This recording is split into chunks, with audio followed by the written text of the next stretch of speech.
Good morning. This is KELOLAND on the go with all you need to know in news and weather as you start your day. A Northwest Iowa man is facing charges for allegedly crashing his SUV into a Sioux Falls home over the weekend. And it turns out it's not the first time that same house has been struck by a vehicle. This latest crash happened Friday night on South Jessica Avenue. Police arrested the 40-year-old driver of Sibley, Iowa for DUI. No one was hurt. This is the second time this house was hit by a vehicle within the last 2 years. In 2021, another impaired driver drove his truck off the street and crashed into the home and another house next to it. A homeowner inside suffered a concussion and cuts to his face. One person was taken to the hospital after a crash in Spearfish Canyon last week. The lead volunteer fire department says it happened on Highway 14A just after 7 o'clock Thursday night. Firefighters arriving on scene found a pickup had left the road and landed on its side. One person and a dog were trapped inside. The person was able to be rescued from the pickup and taken to a waiting helicopter. The dog was also rescued and appears to be okay.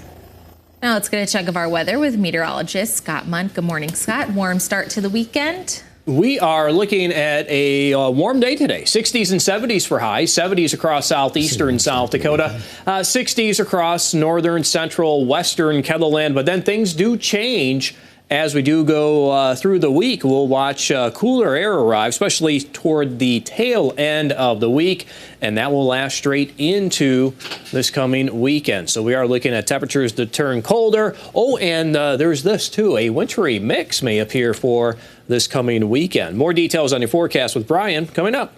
All right, thank you very much, Scott. Well, voters in the Oldham Ramona Rutland School District will return to the polls later this year to vote on a new school bond.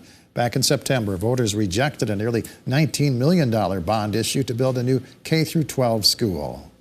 The district has now scaled back the proposed project and is asking voters to approve a smaller $15 million bond. Currently, students attend school in two separate buildings, both more than 100 years old, and are located 16 miles apart. The superintendent says having all students under one roof will improve academic achievement and allow teachers better collaboration. The new bond election is scheduled for December 12th. Well, it's officially pheasant season, and hunters from across the country have made their way here to South Dakota. One group of hunters has been making the trek to the Dakota Ringneck Lodge in Estelline for the last 20 years, and now they have some new additions to their hunting trip. Our boys are starting to come out here. They went to high school together, some of them went to college together. So it gets, now you have a generational thing going on where it's kind of cool. KELOLAND's Renee Ortiz went along as the group walked the fields. You can see highlights with this story here at KELOLAND.com. The Toy Lending Library's added 35 specialty toy boxes to its collection. The new toy boxes focus on disabilities or impairments ranging from autism to vision loss. The Toy Lending Library worked with the Center for Disabilities to select toys and books for the toy boxes, which cost about $120 each. The toys that has 13 pieces, it costs about $71, and we're very, very thankful to all the organizations that supported us on buying these toy boxes. We wanted to do a project that was new to the club and that was special need in the community, and the club members brought different projects in, and the Toy Lending Library was chosen by the members as the club that we wanted to partner with for a special project. South Sioux Falls Kiwanis Club is the primary sponsor of the project. The new toy boxes are now available to check out. We provided a link with the Toy Lending Library's 16 locations under this story on KELOLAND.com. And that's a look at some of our top stories. Now let's get one last look at your weather with meteorologist Brian Karstens. Good morning, Brian. All right, as we check out your weather forecast. First of all, today is going to be mild. Tomorrow, also some pretty mild weather in parts of southeast KELOLAND, but I would say the elements are already there for some changes. We could see some rain possibilities.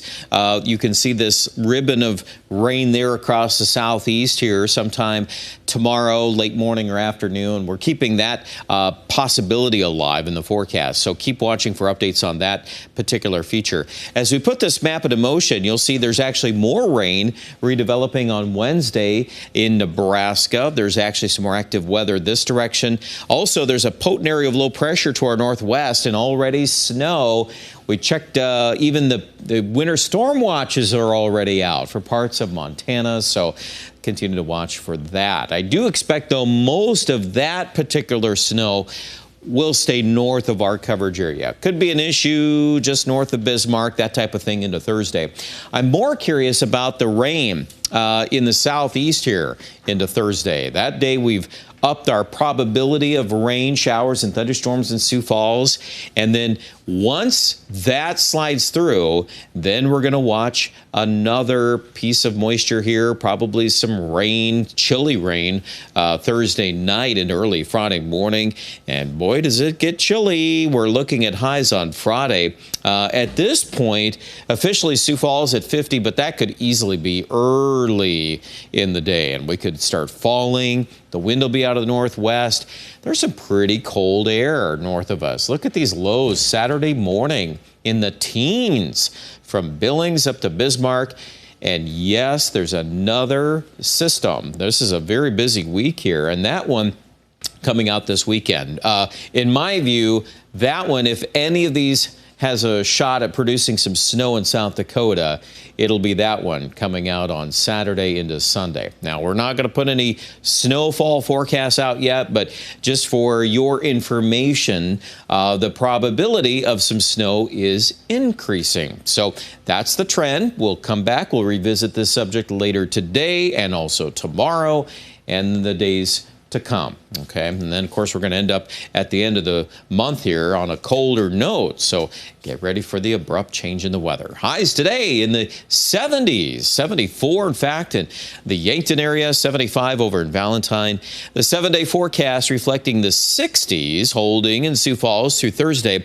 I know it gets a little more challenging as we piece together the probability of rain. I would say right now Wednesday is probably your driest day, but certainly Thursday we got to entertain more of this in the southeast, and then we'll get into Friday. While that may not be a washout day, I could see Friday being colder and blustery, and then with the rain and snow in the air on Saturday and Sunday, highs in the mid-30s. Yeah, you're going to feel definitely a lot of big changes in the forecast. Aberdeen, you bet. You're going to be in the same boat here with highs in the 30s by the weekend.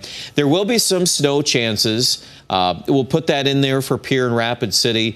And for right now, we'll just kind of hold back and see how that all comes together. But the temperature forecasts are very confident it will be sharply colder.